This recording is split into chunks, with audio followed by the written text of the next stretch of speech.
What's going on? Welcome back to the Not So Daily Dino. Today we got Julie Hamlin. She's a portrait photographer here in Albuquerque. She does families, weddings, all kinds of things. She shoots stuff for the governor. She's built diff. Absolutely insane. She's also an ambassador and a top 100 artist for the National Association of Professional Child Photographers. That's a mouthful. It's hard to say. But yeah, she's super great. I mean, if you've never seen her work, she's absolutely insane. Sacred Sage photography. But yeah, it's a super fun conversation. It's really interesting. We just kind of bounce around. So if you want to check it out, dude, go ahead. Sheesh. Let's, dang, that's crazy. So if you can introduce yourself and then talk about what you do, who you are, the things. Do I look at you? Or do I look at the camera? You look at me. Okay. Those aren't even Girl, here. Those aren't even here. Sorry, We're no, just I just hanging messed out. your video up. We're just hanging out. No, you're fine. It's fine. Okay, well, my name's Julie Hamlin. That's my last name. Crazy. Crazy. And I am a photographer, so I own Sacred Sage Photography. That's the name of my business. I don't know why I didn't call it Julie Hamlin Photography. Did you call it Sacred Sage for a reason? No, I think when I was coming up with a business, I just wanted a name for a business, and I don't know why I thought that. It was, yeah, I just, fair enough. But I liked the way it sounded, and you know, sage is a native plant to New Mexico. I just kind of wanted to keep it something that was New Mexico kind Yeah. of. But yeah, so Nice. that's my business. Cool. And do you want to know what I photograph? Yeah, what's Mostly? your specialty? I guess that's a good thing to add on. Like, what's your specialty? It's hard to contextualize what my specialty is. I think when people ask me that, I say people. People. And I know and that's broad because that's broad. It's whether it's a family or a brand new baby or a high school or college senior or headshots. Why do you like photographing people? I love people. Okay. I think I just love, and I love love. So so when I photograph people and their families and couples, I love documenting moments and love. And I know that doesn't apply to headshots and stuff. Right. But I love personalities, and I love finding what makes people smile and what brings joy to people. Nice. So. Would you consider yourself extroverted then? You know what? It's funny. People tell me I'm an extrovert, and I think I am, but I have introvert moments. Tendencies. Yeah. I do. I get very no me time. Like I'm done with people. Yeah. I can't do that anymore. Like a certain it'll cap me. But fair enough. Yeah, I'm probably more extrovert. Nice. I try to categorize myself, like, am I an extroverted introvert or an introverted extrovert? Yeah. And like, I feel like I'm an extroverted introvert because I definitely need my alone time too, where like I have to recharge. I'm like, oh, this is weird. I need to shut this door too. No, so maybe I'd say that I'm an extrovert introvert. Okay, an extroverted introvert. Extrovert. Because I've always liked people. Yeah. I've always liked being social. And I've always had a big social network and circle. So. We talked about this like a while ago at Mackenzie's birthday, but whenever, like, how did you get into photography? And like, how did you start doing it full time? So I feel like I've always loved photography. Okay. I have old film cameras as great. a kid, from a kid. And my dad will tell me that as soon as Polaroid came out in like the mid 80s, and it was expensive film back then. I mean, just to pop out Polaroid film photos, I would do that a lot. And then he was like, okay, we're done with this. We need to actually buy you a camera. And it was costing too much money. Yeah. And so then, I think my very first camera was a Fujica, which is by Fuji, but we're talking like old school. It was. I see. And Fujicas probably date back to the 70s. But it was a camera that he had. And so he gave it to me, and I started film shooting on it. Yeah. And then I'd send my film away, and because I was born in '81, so people don't think I'm as old as I am, but I'm totally old. No. But good. I'm glad. So that was how I started shooting, and I just loved taking pictures of anything and everything. And when I got into high school, they offered photography as a class my senior year. And I did yearbook as well. So that was, I think, when I fell in love with photographing people. Okay. And what about doing the yearbook? Imagery. Like, what kind of projects were you doing for the yearbook that just made you? Taking pictures. Just taking pictures, like of whatever. Yeah. So just like the fun. Like documenting, kind of. Yeah, around the school, photography, and then senior year they offered a photography class, and that's where I went into my first darkroom. Okay. And that's when I finally learned how to develop my own film. And so we were doing large format like 24 by 36 large Yeah, it's pretty huge. format photos. Yeah. Mostly of like architecture, the school, different things like that, but learning how to develop it. And then people. And I was obsessed. Yeah. I think that was the moment where I was like, this is it. something Yeah. I'm going to do forever. Nice. And I continued that at UNM. So as extracurricular, Crazy. I did camera and darkroom at UNM. Okay. And that was still film at that point. They had like the Canon shoot, like I don't even know. point and shoot kind of Point and thing? shoot kind of. Yeah, Those yeah. had come out, but we're talking like 2001, 2002. DSLRs were really not a big thing yet. Yeah. And if they were, That's wild. That's so crazy. oh, I hit my mic. I'm sorry. No, that's fine. If they were, Can you brush your hair off of it? you're like you're gonna cause static. If people had a DSLR, they were expensive, like at the time. Yeah. So, and my dad was also a realtor and retired now, but I would take all of his photos for his of his properties and homes, and so I learned a lot about composition. Or I was able to apply composition that I learned in school to photographing that, and never something I got into. Real estate photography is not my forte, obviously. Funny that we're in a real There's estate no people in photography there, so it's boring Yeah. to me. But I just loved doing it. Yeah. So yeah. Nice. But I didn't graduate with it. Gotcha. a So then completely you have a different degree at UNM At from UNM. UNM, and what is that? So I got my degree. I did a double major in criminology and psychology. Okay, yeah, that's right. I remember So- that. Yep. Again, I think I'm fascinated with people, and so for me, that fascination with people Yeah. took me down that road. I should have gone into business or photography. Yeah. And I worked in that field for a few years, and then realized it was not something I wanted to work in. This is just a curious question, but like, so you have a degree in psychology, but do you like, when you're like photographing people or like talking with them, do you find like that psychology knowledge coming through? Okay. 100%. Yeah. Do you think that helps you take better pictures? I think it does. Okay. I think understanding people and behavior, and, Yeah. and understanding, I can read people really well. Uh-huh.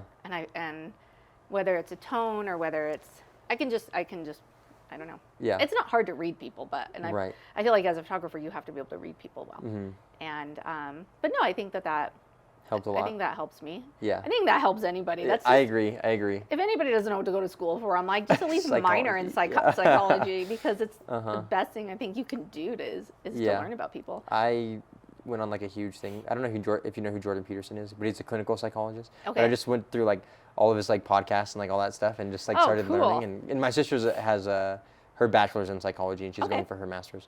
But I just like, I mean, human mind is pretty wild, and it's fun. And being able to Yeah. read people is very helpful for sure. It's very, very helpful, and it's so, I don't know. And as a mom too, just in relationships and Yeah. as a parent, having all of that, it just helps. It just gives a different perspective. So, but Nice. but I love it. I love that field, and if I wasn't going to major or go for a master's in it, it really wasn't worth working in that industry. Yeah, that And it makes really sense. wasn't something I loved. So I actually took a totally different direction, went into marketing after that. Yeah. So Crazy. So yeah, we're back to UNM. You said 2001, 2002. So after that, you're saying you graduated, then you went into marketing after that, or I graduated okay. in 2004. 2004. Okay, cool. From UNM. Gotcha. And then so I worked in the criminology field at first.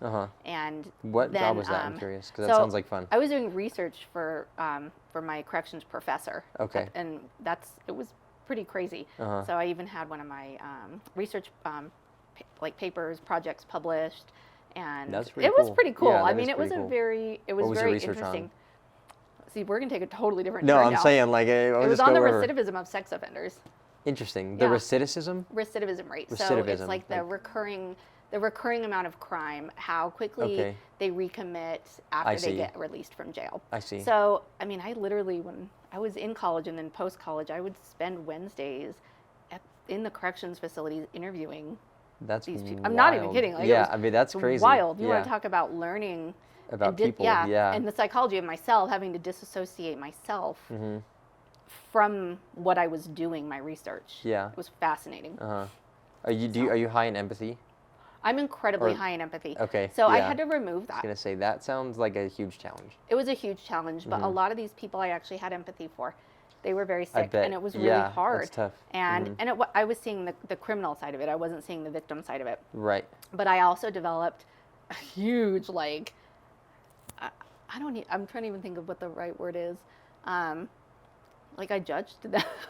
I'm bet. trying to think of what the word is. Uh-huh. That Like harshly in a bad way, like Yeah. Okay, yeah. I got a fair little enough. cynical. That's the word I'm trying to come up with.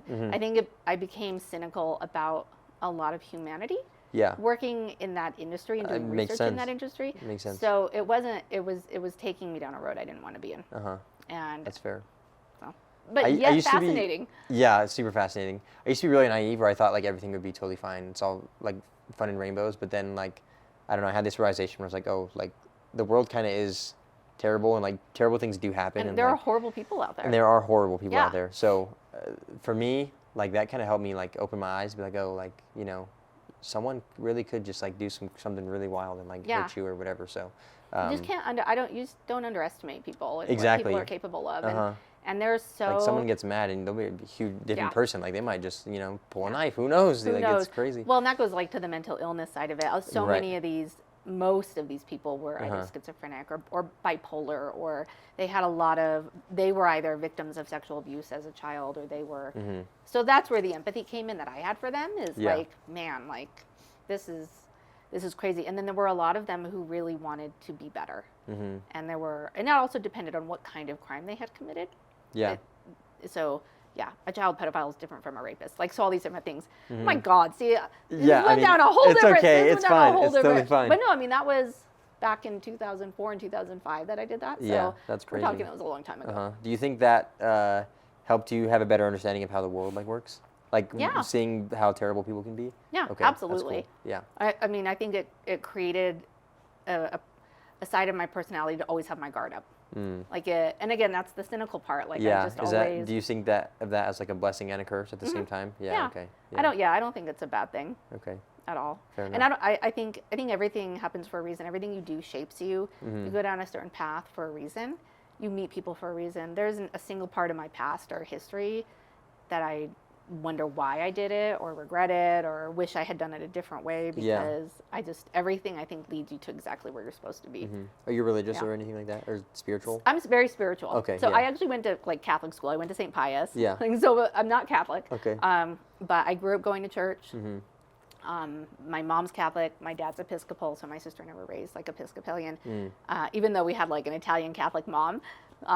But so no, we grew up very Christian, but I'm more spiritual than I am religious. I see. Yeah. And I think that I've changed as an adult to be more spiritual. Yeah. So I believe in like.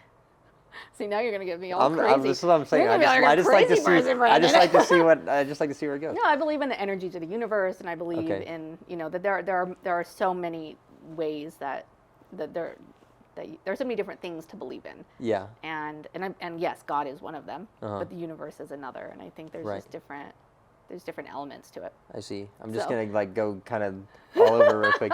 Would you say that like the universe is a one like being, and then I think so. Okay, so then Yeah, would you energy. consider that God? I It's would like in a way. Okay. I would in a way. Yeah. I think the universe.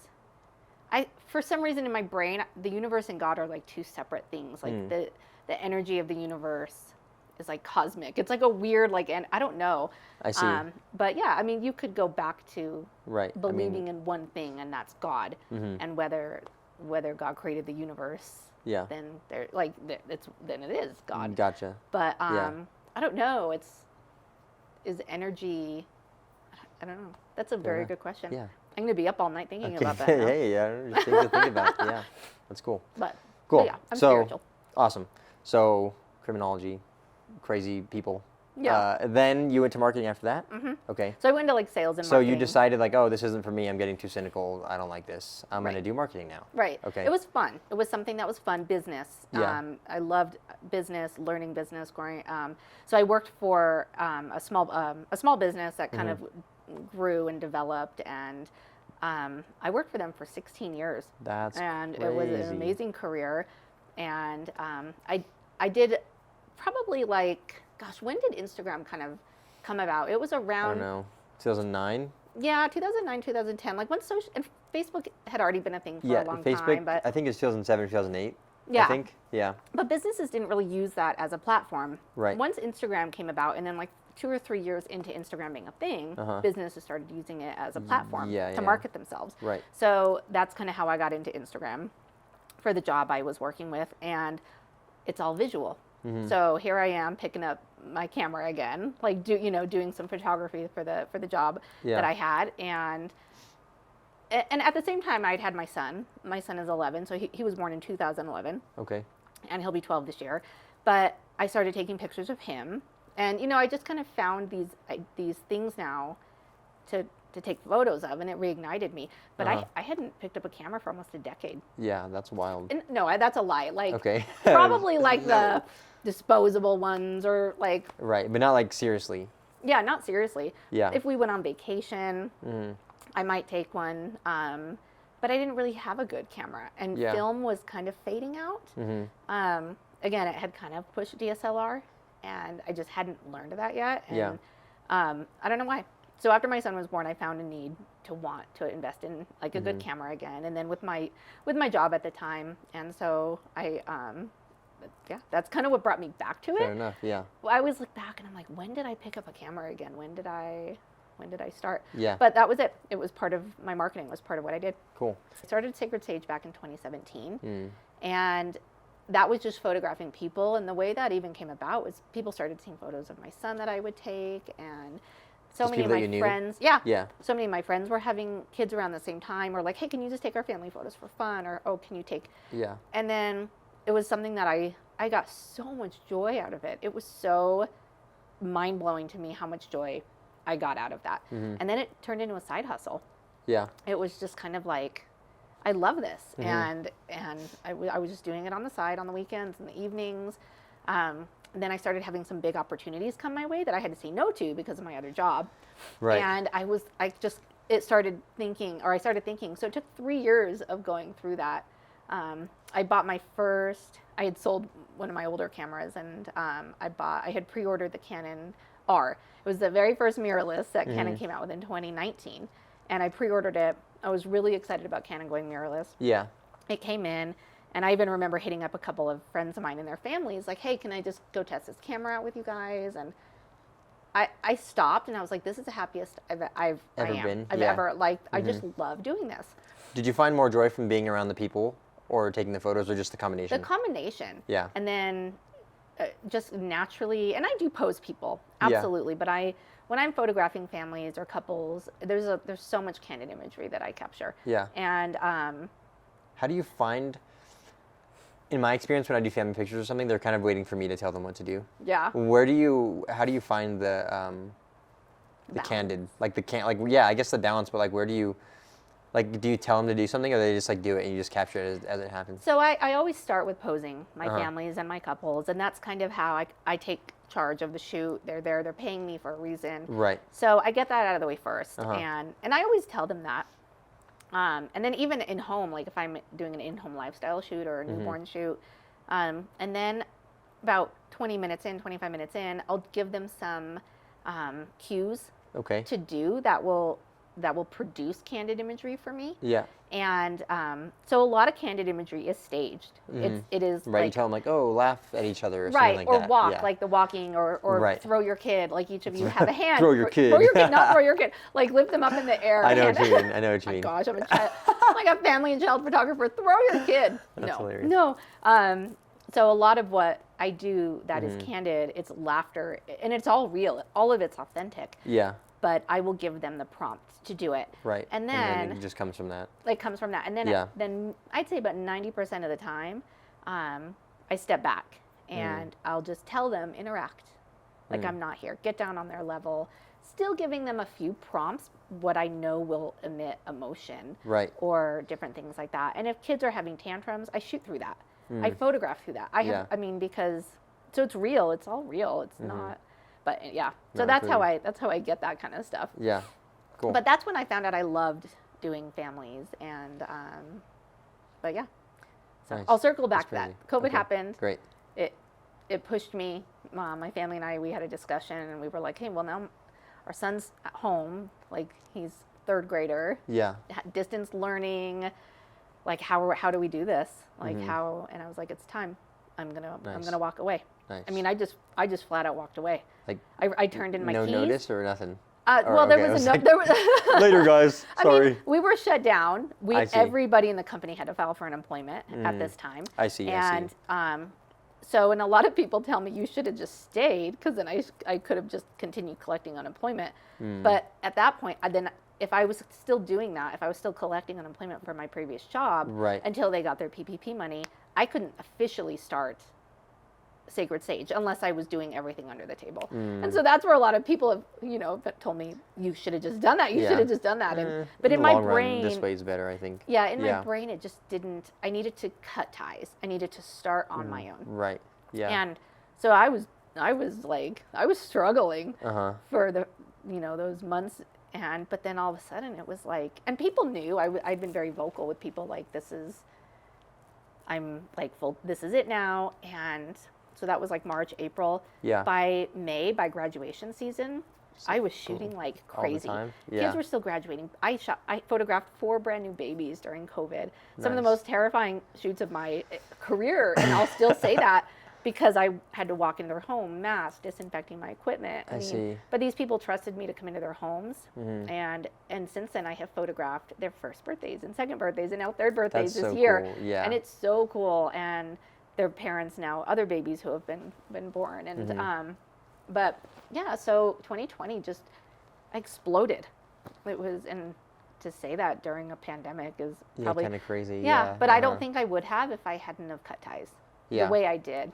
And so you felt like you had to like kind of take the leap, like officially, like not like trying to cheat it or anything, but like you just had to do it 100%. right, I had to be fully vested because if I wasn't fully vested, this job I knew was going to suck me back in. Yeah. And I knew it was going, and it did. It was sucking the life out of me. My past the last few years. The last few years it was there, and I wasn't happy, and I was sick of building someone else's dreams. Right. And I kept putting mine on the back burner, and I kept thinking, like, I'm made for more than this. I'm meant for more than this. And there's that quote, and you may have seen it, but it says, "Build your own dreams, or someone else is going to hire you to build theirs." Yeah. That is the story of my life. Like for those 16 years, that is That's exactly what I did. And it took me like the last 4 or 5 years of doing that to have the courage to be like, if you work half as hard as you're working for them, for yourself, you're going to be wildly successful. And so I'm working harder than I ever worked for them. But I didn't think I had that in me, but I do. Fair enough. But yeah. That's crazy. So now I'm 3 years into Sacred Sage photography. Well, it started in 2017. 3 full-time, where it's just exclusively that. Right. 3 years in now. Nice. So, yeah. Referencing your, like, talking about building someone else's dreams, like, I've always had that mindset, too. I'm like you have to do it for yourself, like, you know, and so I'm working at UNM right now, and I have that same thought process. I'm like, when am I going to, like, really do it for me? So, I'm like, I feel like I'm in that same period that you were in when you were talking about it. And it's good. It is good. Sit in and that. I think I need to sit in it, yeah. So, I think the timing will happen, and, like, whenever it's supposed to happen, it will. But yeah, I'm like, I know exactly what you're talking about when you say that, because it goes through my mind like every single day. So. And that's a good thing. It means it's relevant for you, and that it means that you do see something more for yourself, I think. And so just listen to it, and even if you just put it on the shelf, you know it's there. It's there, yeah. And you've got plenty of time because there is something you have to do it strategically. Right. I've had 5 or 6 now young photographers approach me in Albuquerque, where I've met with them and had coffee. Yeah. And it's so funny that one day that we saw each other in the coffee shop. Yes, too. yes. Anyway, it's always, I feel like once a month I have a mentor session with some young budding photographer in Albuquerque, and they're always like, how do I do it? And I'm like, well, first of all, you're only 21. Yeah. Like, please don't go get yourself in debt. Like, just you've got to go slow. But but I want to cultivate that and encourage it, because if you have a dream, again, don't let someone else hire you to build theirs. Yeah. Take that skill set. But sometimes you need to build someone else's dream to make some money first. Yeah, true. And So like it's okay. you learn a lot from those experiences as well. So I think learning what you need to from other places and then taking it into what you're doing is important as well. Exactly. Yeah. Yeah. No doubt. And it's good. Make some money. And that's what I always tell the young photographers I talk to. Make money. Stick with your jobs or do small jobs. And I feel I have a little bit of guilt, because all these photographers are always like, well, can I shadow you? Let me know when you need help, or when you need, and I am a loner. I work alone. And there have been times where I've had friends and other photographers assist me. But for the most part, you like to work I am by yourself. And it is no it's at no fault of anyone's. Mm-hmm. These people are wonderful and they're so sweet and talented, and I cultivate them and we talk all the time and I help them Yeah. through shoots and lenses and different things. But when it comes to bringing someone into my space with my clients, I don't know. rough. I don't do it. I Yeah, just don't do that it, and makes I feel sense. bad. So I'm like, I'm a great mentor when I'm not being paid by clients. Yeah. When I yeah. have, yeah. So That makes sense. So that sparked my question, because you say you're like a lone wolf like type of person. I kind of feel the same way. So this is a random question, but what kind of art, like when you look at it, like kind of pulls, or like, how do I say this? What kind of art that you look at kind of draws your attention? Does that make sense? yeah. Because mine is like someone by themselves. Like if I Okay. see a piece of artwork where someone's like by themselves, or like in the desert, or like, in the forest or something like that always like, I'm like, very that's my emotive. favorite. Yeah, exactly. Yeah. So I'm curious to know if you have anything similar to that. Well, it depends, I guess, on what genre of art. But Okay. Yeah, let's go through like 3 genres. We'll go through like paintings and like photography, and then maybe we can go through like, I don't know, music. I don't know if that makes any sense, but Yeah, we'll I just, don't and know then how that'll much that would draw us apply. another way. but It probably wouldn't apply at all, but it's okay. probably I think the most powerful imagery is usually a single person. Yeah. However, I think you can get some very powerful imagery with couples, with 2 people. Yeah. Whether that's a mother nursing a new baby, or a mother or father or grandfather holding a child's hand. Like those are all very powerful images with 2 people. Right. But then, yeah, single person images I think are very emotive and powerful. So I'm probably equally drawn to both of those. Okay. And I've always been drawn to black and white. I see. Okay. I'm drawn to very dark and moody, Like high contrasty type of stuff. high contrast, Yeah.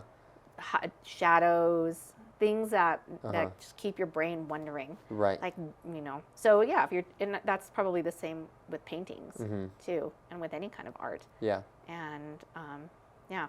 On the tangent then, do you like have a specific genre of music or something that you like to listen to? I am the most like diverse music Okay. person. Okay. I am. So I mean, I just went to the Chris Stapleton concert last I knew week. a few different and- people who went to that. Oh my gosh, So is that epic. amazing? Yeah. Epic. Yeah, Chris Okay. Stapleton is at the in my like top 3. I see. But with him is like Meghan Trainor. Okay. Yeah. So it's incredibly diverse. But I tend to like country music more. Okay. And Did you listen to country a lot when you were a kid? Or not really? not really. Okay. I actually, my dad, it was always classical music, constantly. Yeah. Classical, Mozart, Beethoven. That's all I really grew up listening to. That's kind of wild. I don't think I've ever met anyone who was like strictly in classical music like that. That's yeah. cool. Yeah. It was very. Do you play the piano or anything like I didn't play the piano. I played the violin. that? Okay. Gotcha. And my sister and I both played violin, and yeah, it was. I don't know. Okay. My mom, my parents divorced when I was little, so my mom always listened. My mom had more, I guess, maybe a little bit more country, Yeah. but the music wasn't as. It didn't make an impression on me as much as like the classical music that my dad always listened to. And so, I mean, I grew up in the East Mountains too. Yeah. We had like an old TV. Lived on a farm. So yeah, I mean, music and it's very different than today's day. See, Yeah. I'm dating myself. I sound super old now, Brandon. That's hilarious. But no, I don't. Yeah, I love country, but I will also completely. I mean, I'm a runner, so I've got Biggie on my running mix. That's good. How do you not like? Do you like Eminem? Some Eminem songs. Okay, yeah. My Some. mom is also like that, but I introduced her and she was like, "Oh, this guy's cool." But Yeah. she likes his story a lot too, though, so that's a big part of it. But Yeah, his storytelling. storytelling I love is crazy, So yeah. some of his songs, the way he raps, I think that's what gets me. I Yeah. love that. Nice. But if you looked at my music, you'd It's be like, what is happening? Why is there "What? Mozart This girl and is Biggie Smalls? crazy." Yeah. But I like Maroon 5. Maroon I 5 like is good. I've been Casey listening to a lot of Ballerini. Maroon 5 I like, lately. but again, it kind of goes back to country. Yeah. Fair enough. Yeah, I don't know. Cool. So, You like to run. What's the longest race you've ran? well, the longest race I ran is a half. So I've run Sorry, not many race. half marathons. Well, okay, half marathon. Okay, yeah. I guess Yeah. race is the right word. Yeah, or but runs. run. How many? Yeah. I've pushed past that a few miles. Okay. So a half past a half marathon is marathon. 13.1. Uh-huh. So I've gone to 15 miles. Okay. I've never pushed past that. Hmm.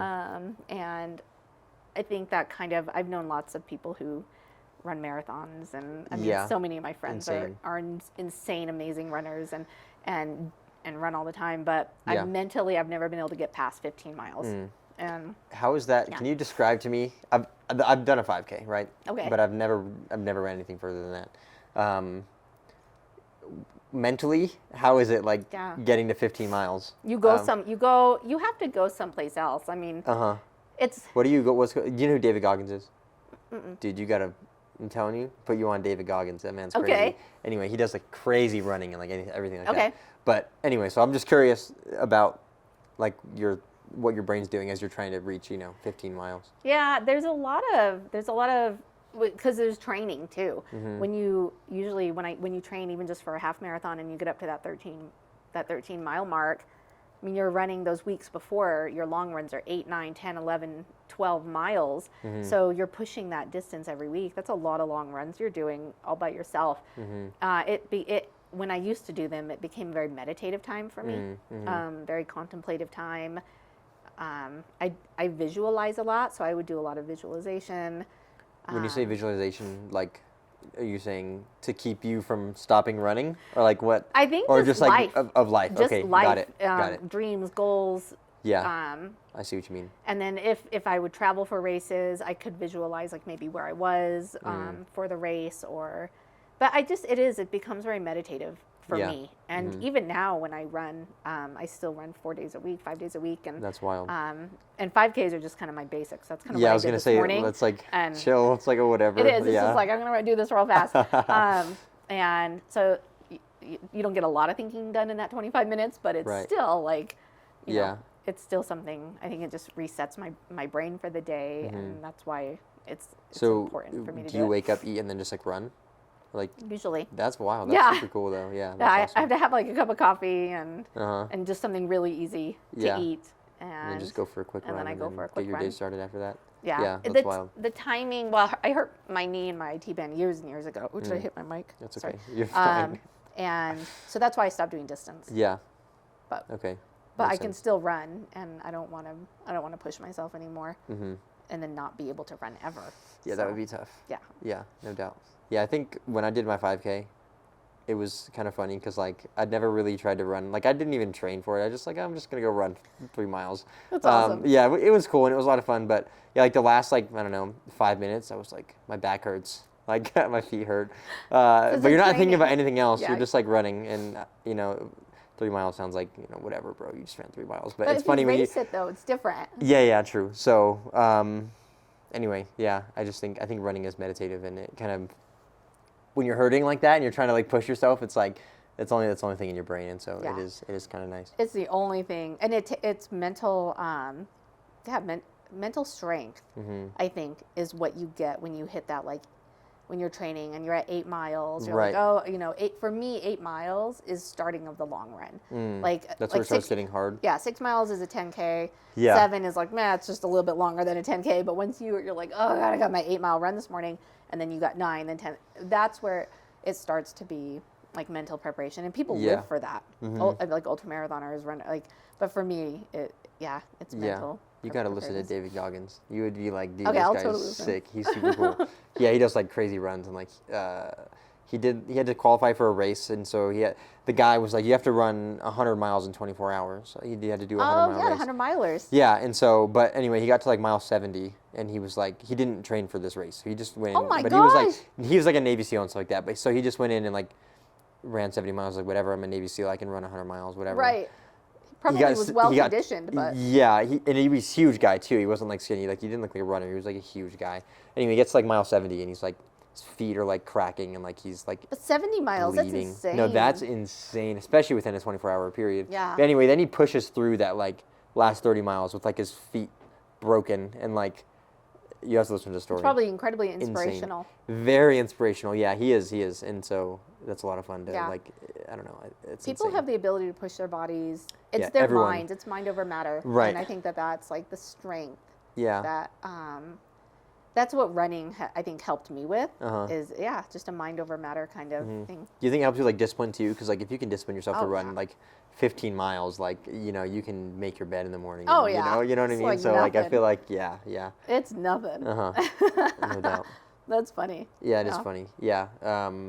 Yeah, that guy's insane. And when I would, that's what motivated me to run my first, like, little 5K, because I listened to Okay. David Goggins, and I was like, dude, I'm gonna just do it. So I signed up. I was like, I could run this. Yeah. And then I was like, and then I just, like, ran the whole thing, didn't stop. So it was a lot of fun. Yeah. But, yeah. I have a lot of friends who race 5Ks, but they train to race them at 5 minutes a mile. A So 5-minute mile? yeah, so I to, see. to It's cross the 15 finish minutes. line in 15 minutes or Yeah. even less, or just right around there to break records. And I mean, that can take months and months to train for. Distance, it doesn't have to be distance, it can be speed too. Yeah, true. And True. I mean, yeah.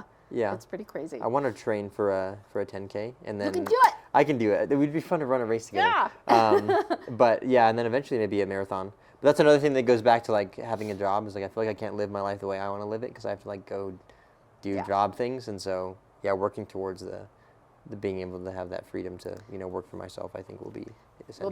Will be a big thing. Yeah. I actually haven't experienced that like element of freedom until 2023. Really? 2020, I was just like, I think everybody was just a hot mess. And then like I was busy and my business was, I was finally conceiving like, this is my business, this is my life. Yeah. This is completely different than what I've woken up and done the last 16 years. But then 2021 was similar, but it was more like, okay, let's just do this again and make more money than I made last year. And let's just keep growing and keep trying to get awards, publications. For me, all of those things, like I had dinner with friends the other night, and they were like, they told me that they remember, that was one of the families I actually photographed at the very beginning with my new camera. Okay. And my friend was like, I remember you saying, I'm not just going to do this to do this. I'm going to do this to be the best. And he was like, you didn't say it in an arrogant way. You said it in a determined way. And I remember that because I was like, I'm not going to be Joe Schmo photographer. Albuquerque is saturated with Joe Schmo photographers. Like, I'm not just going to do that. Like, I want, this is going to be my profession. Yeah. Like, I'm going to be a professional photographer who's going to do this for a living, who's going to maintain clients, maintain a successful business, maintain publications, maintain awards, maintain recognition. Like, I set the bar high for myself. Like, I was like, I'm not just going to be someone who just does it. I'm not gonna stop until I'm happy and satisfied. And it's funny, I'm not stopping. Like, I'm not slowing down. I'm not. And that's so cool. And I've had even a lot of my photography friends say that to me. Like, you never let down. Like, where does your tenacity come from? Where does it, like, how do you do all this? And so 2021 and 2022 were really all about that. Like, I was like, I'm making a mark for myself. I'm making a name for myself. I'm going to prove. Were you trying to prove to yourself too? Yes, 100%. I wasn't proving to my old bosses. I wasn't proving to anybody. Yeah, just prove yourself that you could actually do it. Yeah, that I could do it. And I got affiliated with some of the top photography groups in the world, and those were huge honors to achieve. And then just kind of everything just kind of kept spinning out of control, and I just and it's a lot. I can't let down. I can't like ever drop my guard. I think that's the hardest thing. Yeah. But at the end of 2022, I was exhausted. I was like, you're shooting like every day, like you're just like so much like and editing, and you're just like overwhelming yourself. Not saying no, not. I mean, just the drive to the fault that it was a fault, to the point that it was a fault. It was affecting my mental health. It was affecting my happiness. I went to a conference in Nashville in January. So I'm the New Mexico ambassador for the National Association of Portrait and Child Photographers. Okay. And that was a huge affiliate to gain and to have. Like, I mean, you say that as in like the only one in New Mexico? That's super crazy. Yes. Congratulations. It's huge. Thank you. And I've held that for 2 years. And so I was one of the ambassador hosts at their huge conference in Nashville in January. Yeah. And we were, it was several days, and we were educated by and just uplifted by so many powerhouse females and industry leaders. And this one photographer said, and I literally started bawling at this conference because she and everybody in that room, there were hundreds from all over the world, hundreds and hundreds. Yeah. We're all photographers. We all did the same thing. And this one famous photographer, I think she's from Georgia, she said, at one point in her career, she's like, I felt crushed under the weight of what I loved the most. And I was like, yeah, I can relate to that. Like, photography, by the end of 2022, I was crushed under the weight of what I've loved the most. And I was like, I quit my career. I walked away from this. I've achieved all these things. I'm like, I'm sought after. Clients are coming after me from everywhere. The governor, the mayor, huge corporations. But I'm like, and for what? Like, it was hard. Yeah. So it was like, oh my God, I was like this aha moment. So how did you work through that afterwards? Because now we're May now. Yeah, I know, we're only in May. Yeah, we're 5 months from that happening. So well, there was a lot of like business workshops and everything, which was really, really cool for that. And it was creating. So her advice was, how do you not get crushed under the weight of what you love the most? When you turn your hobby into a profession, when you go after your dreams, right? How do you keep those your dreams? How do you continue loving it at the way you loved it in the beginning? And it's drawing the line. It's well, first of all, it's raising your prices, and then drawing the line. Yeah. And those were two big things. Creating space called white space on my calendar. Those are non-negotiables. Like, I will not take a job. I will not take this. How often is that white space? Is that like every day, like for a set of time, or is that a few days in a month? Yeah, kind of a few days in a month. It can kind of be, however you see fit. However, whether it's time to run, whether it's time to work out, whether it's a day off, whether it's a United game. So we're season ticket holders. Yeah. Like, that is my that's son's awesome. thing. Uh-huh. I'm like, so when the calendar came out, we're season ticket holders too. We have been, and I'm like, last year I missed so many games because of shoots. Yeah. And I was like, that's not happening this year. Nice. Not happening. That's That is cool. my son's thing. He's like in 5th grade this year. He's not going to be a little kid for much longer. Like, I pretty much had That's to important. stick it to it. And I think I have one, and it was already booked before the season. I see. So it's like, Is a wedding. I see. That was booked in July. So I Right. am missing one game. And, but yeah, so that's just an example of I get you. Yeah. making my life still a priority. So I'm not resenting What you're my doing. job. So I'm not resenting my clients. So I'm not, and then making my health a priority, making my workouts a priority, just. And so you're just learning that within these last 5 months. Okay. Nice. Yeah. How well have you been doing since Very you started? good. Very good. Very good. It's non-negotiable for me. Yeah. Like, I set forth with it, and I was like, I'm not moving. My heels are dug in, and I'm not moving from these new choices. Yeah. And Cool. It's the same tenacity as before, just different way. yeah, I'm applying. Exactly. I'm applying it differently, but now Yeah. it's to benefit me. And I did raise my prices Good. a lot this year. Good. And it was. Have you noticed the decrease in work? So no, I haven't decreased in work. Okay, I've dude, been see, incredibly then busy. you could and raise them even higher, I could. probably. Yeah, So which is wild. The problem is I didn't raise my family pricing a ton. I didn't see. raise. I mean, a little bit. We're talking 20%. That's a lot. You know, my newborn maternity, family shoots.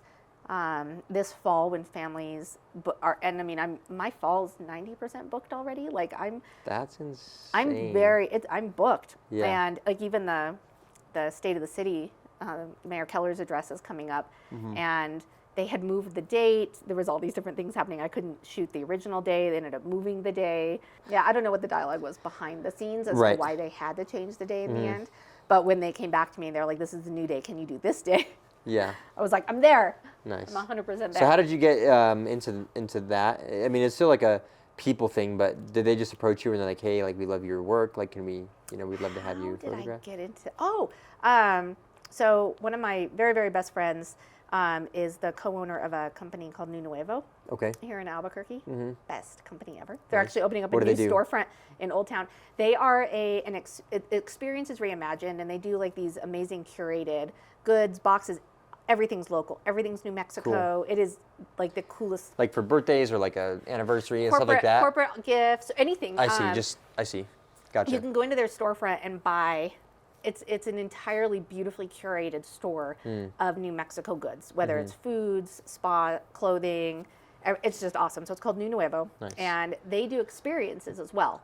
Okay. So they throw the mayor's ball every year, Gotcha. and it was 2021. It was the first year after COVID Yep. that the mayor's ball was going to happen again. And I had done weddings and I had done some conventions, and they were like, would you want to shoot this? Would you want to photograph it? They need a photographer, and you're our preferred photographer. Would you want to do it? Yeah. And I was like, yeah, absolutely. So they hired me. I was super nervous. And that was for the mayor's ball. That was for the mayor's ball. Got it. I had done, before then, the only political gig I had done was pre-COVID. I think it was 2018. I did 2 years in a row, 2018 maybe, and 2019. I photographed the governor, or Michelle's ball, the governor's ball. This was at the very beginning of her first term. I see. And so I just got into that through connections I had through my other job. Yeah. Who knew that I had done kind of some photography on that level before, again, events, weddings. So it was like, so that was the first time I took her photo, was way back then. And so I knew I could do it. I was like, absolutely. But again, I'm finding my confidence. I'm finding my courage to say yes to these kinds of gigs and these jobs. Right. Yeah. And I knocked it out of the park. And Nice. and I got along with the whole family really well, with his security detail. So I was invited back the next year, and then the next. And so, and then from there, and that was to do the mayor's ball. Yeah. But then from there, his Tim Keller's admin or somebody in the office reached out to me separately to do the State of the City. I see. And they were like, would you be willing to do this? It had nothing to do with New Nuevo, because it wasn't their experience. Right. This was directly through his office now. Yeah. And so I was like, I'm honored. I would love to. Yeah, that's super cool. And I love, and I've told a lot of my photography girlfriends about this, because we're all really, really close. I will probably never go down to a single genre of photography unless I become a White House photographer. Okay. I want to be a White House, not even a White House photographer. I want to be a presidential photographer in like the Oval Office, like attached to a president. Don't care what party it is, unless it's someone I absolutely can't stand. Why is that so, like, why would that be the one that you would do? I love it. I love the adrenaline. The political side, or like the documentary photography. The documentary side. The storytelling, being a fly on the wall for historical moments. And it's kind of egotistical in a way, because it's like a, I don't know, it's a weird thing. That's my name, and I took that picture, and I know someone's going to throw it up somewhere. No, I see what you mean. But those photographers don't get credit for anything. It's not like, nobody ever sees those photos of like Obama or Bush in the Situation Room and, oh, so-and-so took that. No, I'm not after that. Right. It's, to me, it's... To document that moment. Yeah, like, oh, what a rush. That's such an I mean, for sure. So, I would do that in a heartbeat. So when I was hired to photograph the inauguration, I was just like, I am one step closer. To the White House. One step closer to the White House. Photographing the inauguration of a state governor. Yeah. No, for that's 2 cool. straight days. How was that? The adrenaline the whole time, or okay? It was like, it was insane. It was like 8 events, 8 inaugural events for 2 days. Yeah, that's crazy. With very little sleep in between. Is it just like shooting any other event?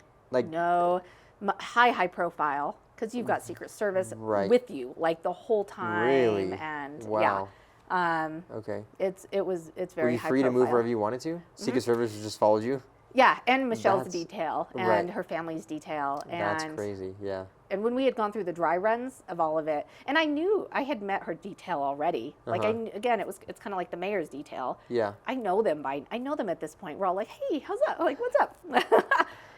It's cool. They're comfortable with me. It's just like they know I'm a safe person. I've passed all the background checks. They know what I'm there to do. Yeah. And it's a job. And to me, it doesn't matter about political affiliation. It really, I'm there to do a job. They're my clients. Yeah. The mayor's my client. The governor's my client. And I do get a little bit of scrutiny, a little kickback from that. People think that I'm affiliated with them, and I'm like, they're my clients. Like, if you want to unfollow me because I photographed the inauguration, I'll hit the unfollow button for you if you're that ignorant. Like, really, they're just my clients. Yeah, like, that's come fair. on. But I do get a lot of kickback and a lot of hate. I could imagine. Yeah, I was going to say, especially like people are so sensitive on that political side, and it's so stupid. Yeah, it's so dumb. But I'm really proud of those photos and of that job that I did. So I'm going to share them. I remember the post I made like 2 days after the inauguration, or might have even the day after. I had to give her the photos for the press release, and I was really skeptical about even posting it. And I remember I even made a comment in there. There's no place for disrespect on my part, or I don't know what my exact words were. Yeah. But it was basically like, if you have something bad to say, shove it. Like, I'm not here to listen to it. Yeah. I am a damn good photographer, and I'm a professional, and this was my client, and this was the job I was hired to do. But that took courage. That's taken me a long time to get to that level. and oh yeah, followers just drop like flies. For sure. And yeah. I'm just like, bye. Mhm. I wouldn't unfollow you. Right. Like, I right. just think it's lame. Yeah, I think some people are just closed-minded in that sense, where they're just like, oh, one thing, never Yeah. mind. And I'm like, I should be able to promote that. That's my work Mhm. on a huge scale. Yeah, that's a crazy job. So- Not everyone gets to do that, so No. it makes sense. Screw those people. Screw those people. So, but I finally was like, no, I'm really, really proud of this. I'm really proud of these photos. And Do you have so all of anyways, them up on your website or no? No, the No? gallery. Okay. The gallery might be public. Okay. Because It I only might saw the be. post, but it would be fun to look at all of them. Yeah. So Yeah. it basically started with she was sworn in New Year's Eve. That was the official swearing in. Yeah. So I was up at the Palace of the Governors and starting at like about 10 p.m. that night, and there were about 50 people there. It was a very, very private event. No press, nobody. I mean, I was the only one with a camera, and that's That what is was crazy. really, really cool. Yeah, I was gonna say you're the only It was a person huge capturing honor. that. It was tremendous honor when Mm-hmm. you just remove everything from that, and then that took about an hour. She was sworn in at midnight. Fireworks were erupting on the plaza. Her Secret Service guys, it was like 12:05, and we were done. We were like, it's 2023. Like, we just missed New Year's happening because we're all working. Right. And I'm literally taking photos of her Yeah. at 12:01. Uh-huh. And so that was all that night. And then we went out and did sparklers, and it was just cool. That I mean, sounds they're like a lot just of cool fun. people. Yeah. And then the next morning so I didn't even go back to my room in Santa Fe until like 2. And then I had to be up at 7 on New Year's Day to be at the Lensic for another dry run. And we'd already done a dry run 2 weeks before. No, right before Christmas, we had done a dry run. But she was giving her speech and just kind of making sure everything was okay. And then from there, walked up to the cathedral Yeah. for the inaugural mass. And again, I was the only camera allowed in the cathedral. That's so cool. I Yeah, mean, that's just so to cool. That's have, all- just to have that kind of, and they were very clear with me, we don't want to see you. Like, you can document everything in the church. And I mean, she and her husband presented the communion and everything. And, Yeah. and that cathedral is huge, and it was packed. It was the inaugural mass. The one in Santa Fe, right on the plaza. Yes. Yep. I know Yeah. what I you're mean, talking there were no seats open. It was packed. Yeah. And for me to have, as a photographer too, my heart is like pounding the whole time. I mean, I have all these eyes on me, and like, Yeah. who is this chick? And of course, I'm wearing my credentials and I'm wearing Right. everything. But Especially the people in there too. Like, they're not just like whoever. yeah, and Yeah. it's also mass. So I don't want to be disrespectful, and I wasn't. I mean, again, I know mass. I know Catholic mass. I'm very familiar with it, and so Yeah. I only photographed at certain times, and I made myself very discreet. And I was in a black suit like the whole weekend. Like, it was like. So then after that, there were a few receptions. Oh, okay. Sorry. So mass, you're in a black suit all weekend. Yeah. So we had the inaugural mass, and then there was a brunch, and then there was the public inauguration at the Lensic Theater, at the famous Lensic Theater. And the press was there. Actually, the press did swarm after the inaugural mass too, like when the doors opened. Yeah, and everyone's outside, and it's Yeah, like. I mean, it was like a the madhouse. paparazzi. Is It that what was the paparazzi. Okay, I just and imagine. Yeah. I had kind of been trained a little bit on how to deal with that, and I think the coolest thing about Michelle is that she would pull me and introduce me to people. This is Julie. This is my photographer. This is, like, I was able to like hold my own against the press and be like, get out of my way. Like, That's crazy, This is yeah. my gig, not yours. Uh-huh. And it was really, really cool. And then at the Lensic, the press was quarantined to one tiny area. I had full reign backstage, anywhere in the entire theater I could go to get my shots Yeah. of the public inauguration. I think having that freedom is like so makes it so much better. 'Cause Yeah. Like, I know, like, sometimes I'll shoot a wedding and like they're like, oh, you can't go past this part, and so I right. I And could in imagine churches, if, sometimes that's how they are. yeah, and I could imagine that like shooting an event like that, like you don't want to be restricted. You're trying to get like anything and everything that you can. Yeah. So And different from the press too. I didn't want my photos to look like the photo theirs. that the Journal was going to post, which was horrible. That photo that the Journal posted of her, I was like, oh, you gotta be kidding me right now. Like, that was the worst. I just felt so bad for her. Yeah. But then that's why my photos came out right after. And but then after that, oh my gosh, after that, I forget what happened. I think there were more receptions. Oh yeah, the Capitol building. There was a huge reception at the Roundhouse. and I got some of the coolest photos of her just walking down the hallway, entering that. And then we had a couple hours of reprieve, and then it began the night events. So there were 2 VIP receptions, and then the ball. So Stephanie Taylor is actually a good friend of mine, and I brought Steph she's up. super cool. Yeah, I was like, I need a second shooter for the inaugural ball. We're talking, I think, 1,200 people or 1,400 people at this ball. And so she came up to help me with the ball. That's awesome. And I was like, at that point, I was on coffee and adrenaline because I'd been up for almost 24 hours. And you had like 5 hours of sleep, right? Yeah. Yeah. So. And I hadn't stopped shooting. I mean, I was at like 4,000 photos. I don't even know. It was ridiculous. Just insane. And and then I just collapsed after that. Fair enough. It was I would have just done the like same thing. done. But that's how I started my year. That's crazy. And I was like, this is the caliber I'm going to continue operating at, and this is how I'm gonna. Yeah. I don't know how we went from white space to that. That's how it goes. Yeah, that's wild. I mean, congratulations for even like for getting there, like taking the leap and then actually making it happen and having the tenacity and all that stuff. That's insane. I was scared out of my mind. I bet. And I'm not gonna lie. It was terrifying that I was gonna mess up. Yeah. No pressure. It's like whatever. It's just like the inauguration. No or whatever. pressure, right?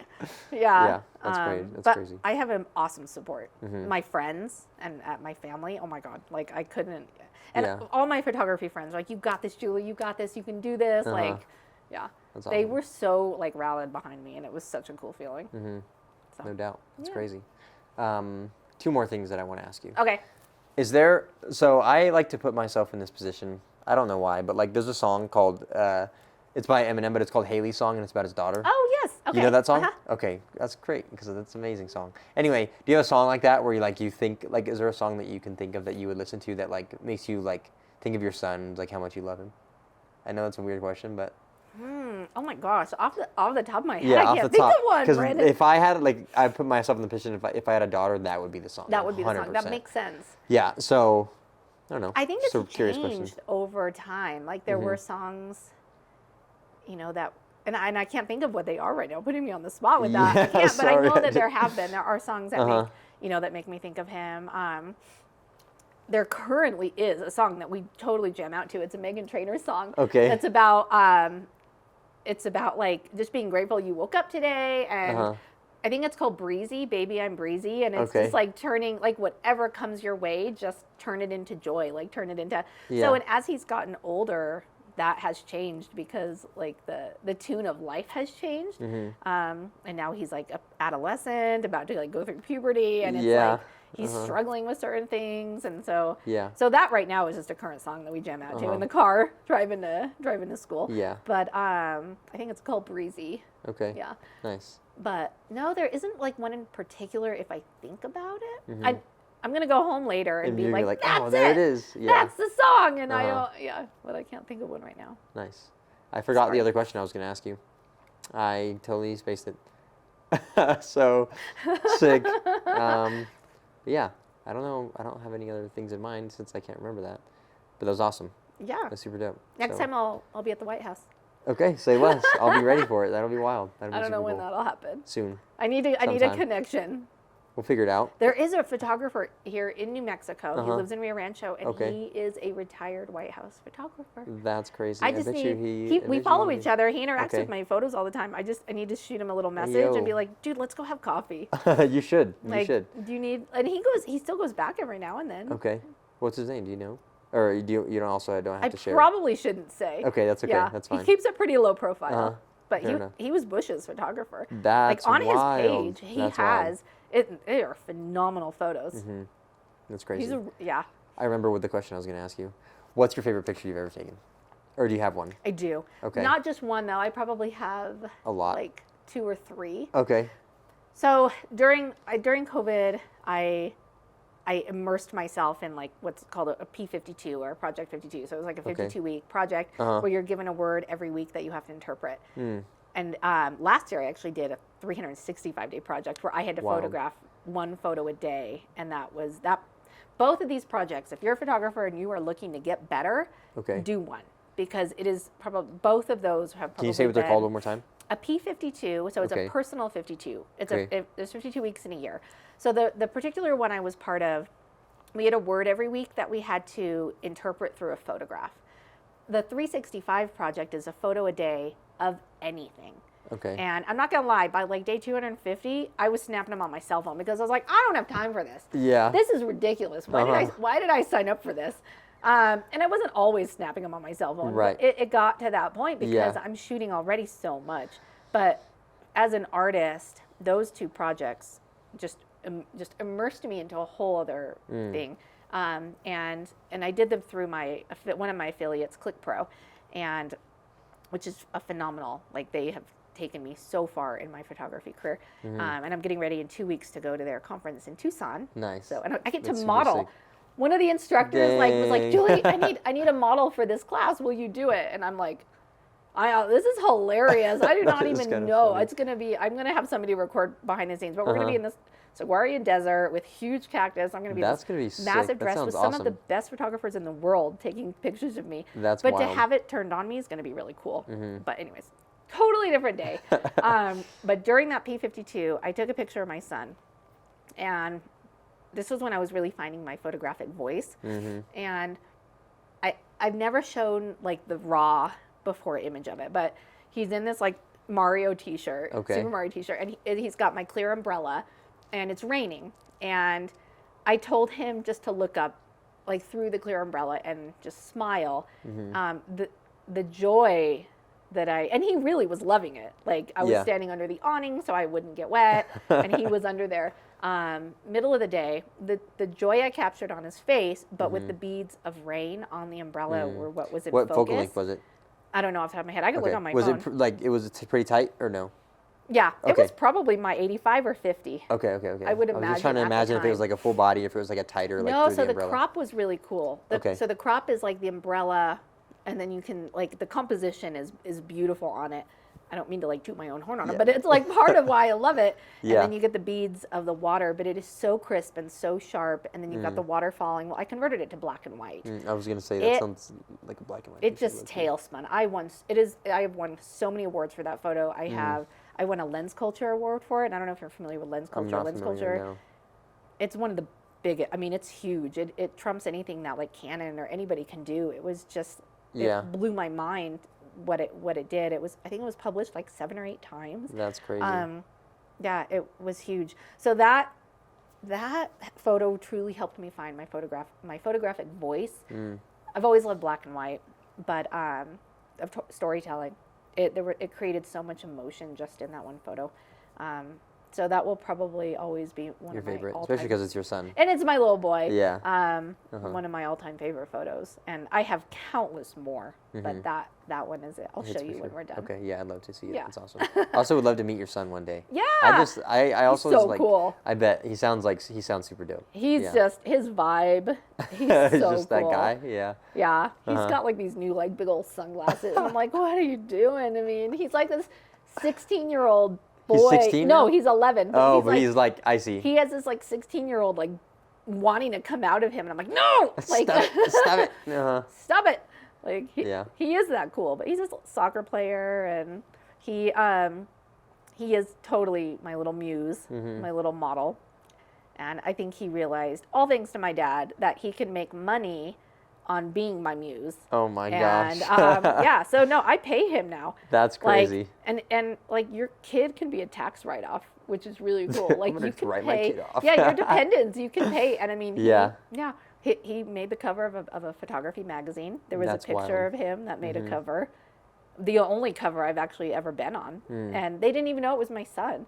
The photo, it was just a portrait of him. Yeah. And they framed it for me. It's so beautiful. That is awesome. That's probably another one of my favorites of Okay. him. I want to see both of them. But Yeah.